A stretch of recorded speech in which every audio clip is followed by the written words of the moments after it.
অক্টোবরে হতে পারে এইচএসসির ফল, যতটুকু লেখা ততটুকু নাম্বার প্রদানে সতর্ক বোর্ডগুলো।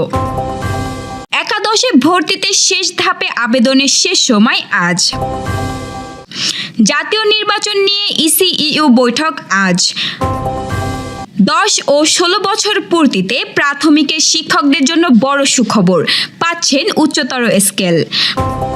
বাংলাদেশ ব্যাংক রিজার্ভ চুরির অর্থ উদ্ধারে বড় অগ্রগতি। দর্শক, গ্রামের কাগজের সকালের খবরে আপনাকে স্বাগত। শুনছিলেন প্রধান প্রধান শিরোনাম, এছাড়াও রয়েছে রাশিফল। এবার চলুন যাওয়া যাক মূল আয়োজনে। দেশের শিক্ষা ব্যবস্থায় মেধা যাচাইয়ের মান বাড়াতে এবং শিক্ষার্থীদের প্রকৃত মেধা বুঝতে এবারের উচ্চ মাধ্যমিক সার্টিফিকেট এইচএসসি পরীক্ষার খাতা মূল্যায়নে বেশ সতর্কতা অবলম্বন করা হচ্ছে।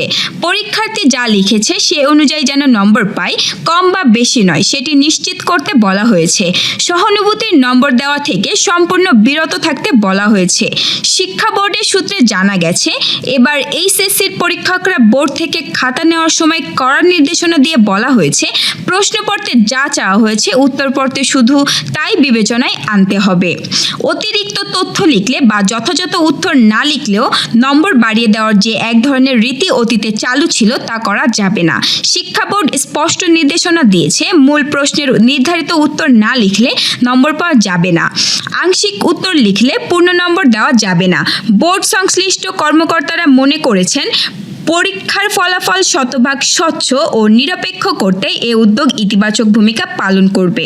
এভাবে মূল্যায়ন করলে শিক্ষার্থীদের মধ্যে পড়াশোনার বিকল্প কিছু নেই বার্তা পৌঁছাবে। অক্টোবরে হতে পারে ফলাফল, এমন তথ্য মিলেছে। চলতি শিক্ষাবর্ষে একাদশ শ্রেণীতে ভর্তি বঞ্চিত শিক্ষার্থীদের জন্য শেষবারের মতো আবেদন শুরু হয়েছে, যা চলবে আজ সোমবার 22 সেপ্টেম্বর রাত 10টা পর্যন্ত। আবেদনের ফল প্রকাশ হবে 24 সেপ্টেম্বর রাত 8টায়।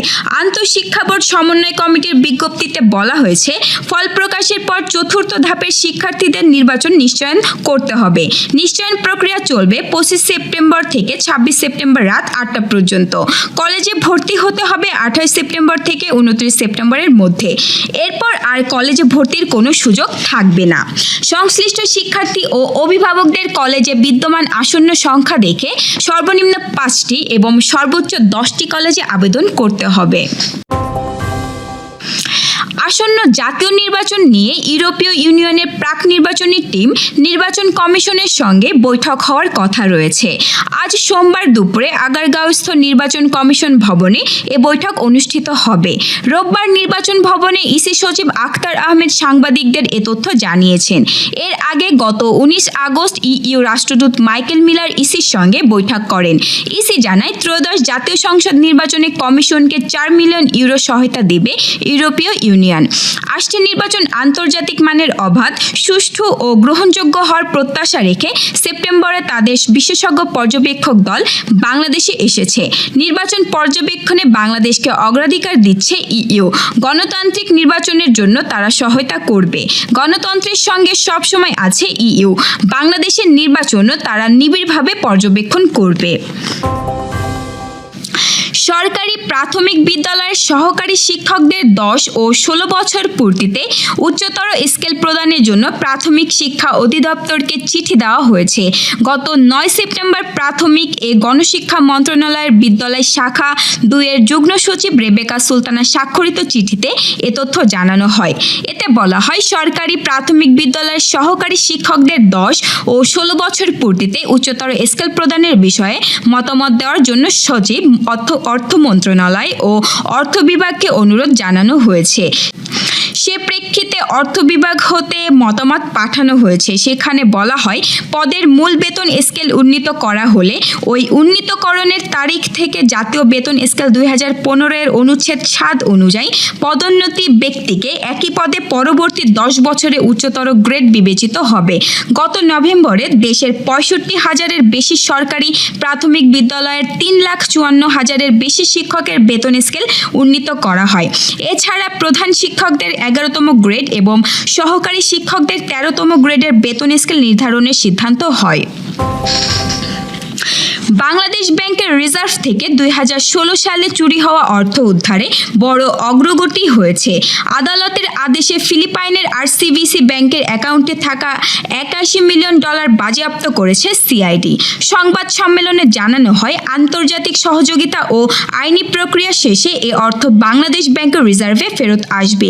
2016 সালে সুইফট সিস্টেম ব্যবহার করে প্রায় $100 কোটি চুরি হয়েছিল। এর মধ্যে শ্রীলঙ্কা থেকে $20 মিলিয়ন ফেরত আনা সম্ভব হয়েছিল। এবার ফিলিপাইনে বাজেয়াপ্ত অর্থ ফেরত এলে রিজার্ভ চুরি মামলায় বড় মাইলফলক অর্জিত হবে। দর্শক, এবার চলুন জেনে নিই কেমন যাবে আপনার আজকের দিন, অর্থাৎ 22 সেপ্টেম্বরের সম্ভাব্য রাশিফল। মেষ রাশি, আজ কর্মক্ষেত্রে নতুন সুযোগ আসতে পারে, আত্মবিশ্বাস বাড়বে, তবে পরিবারে কারোর সাথে ভুল বোঝাবুঝি এড়িয়ে চলা দরকার। বৃষ রাশি, আর্থিক দিক অনুকূলে থাকবে, কোনো বন্ধুর সহায়তায় উপকার পাবেন, মানসিক শান্তি বজায় রাখতে ধ্যান বা প্রার্থনা কাজে আসবে।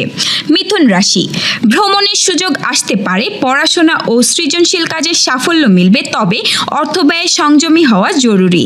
কর্কট রাশি, পারিবারিক কাজে ব্যস্ত থাকবেন, প্রেমের সম্পর্কে মধুরতা আসবে, স্বাস্থ্য নিয়ে সামান্য সতর্ক থাকা ভালো। সিংহ রাশি, আত্মীয় বা সহকর্মীর সহযোগিতায় বড় কোনো সমস্যার সমাধান হবে, কর্মক্ষেত্রে সুনাম বৃদ্ধি পাবে। কন্যা রাশি, নিজের দক্ষতায় নতুন সুযোগ পাবেন, দাম্পত্য জীবনে সুখ আসবে, অর্থ বিনিয়োগে লাভ হতে পারে। তুলা রাশি, আজ কাজের চাপে মন কিছুটা ক্লান্ত হতে পারে, পরিবার থেকে আনন্দদায়ক কোনো খবর মিলতে পারে। বৃশ্চিক রাশি, সাহসী সিদ্ধান্ত নিলে উপকার হবে, গোপন শত্রু থেকে সতর্ক থাকুন, দাম্পত্য জীবনে ভুল বোঝাবুঝি মিটে যেতে পারে। ধনু রাশি, ভ্রমণের পরিকল্পনা সফল হতে পারে, শিক্ষা ও গবেষণায় অগ্রগতি হবে, আর্থিক দিক অনুকূলে। মকর রাশি, কাজে সাফল্য মিলবে, তবে আত্মবিশ্বাস হারাবেন না, স্বাস্থ্য ভালো থাকবে, পরিবারের কারোর জন্য গর্বিত হতে পারেন। কুম্ভ রাশি, নতুন সম্পর্ক বা বন্ধুত্ব গড়ে উঠতে পারে, ব্যবসায়ীদের জন্য ভালো সময়, সামাজিক মর্যাদা বাড়বে। মীন রাশি, আজ আপনজনের প্রতি যত্নশীল হতে হবে, অতিরিক্ত ব্যয় এড়িয়ে চলুন, শিল্প ও সৃজনশীল কাজে সাফল্য আসবে। দর্শক, এই ছিল এখনকার আয়োজন। আগামীকাল ঠিক একই সময়ে সকালের খবর দেখতে ও জানতে চোখ রাখুন গ্রামের কাগজের ইউটিউব চ্যানেল ও ফেসবুক পেজে। আর প্রতিদিনের খবরের আপডেট পেতে গ্রামের কাগজের ইউটিউব চ্যানেল সাবস্ক্রাইব এবং ফেসবুক পেজ ফলো করে রাখতে ভুলবেন না। আমাদের পরবর্তী খবর দেখুন বিকেল 3টায়। শুভ বিদায়।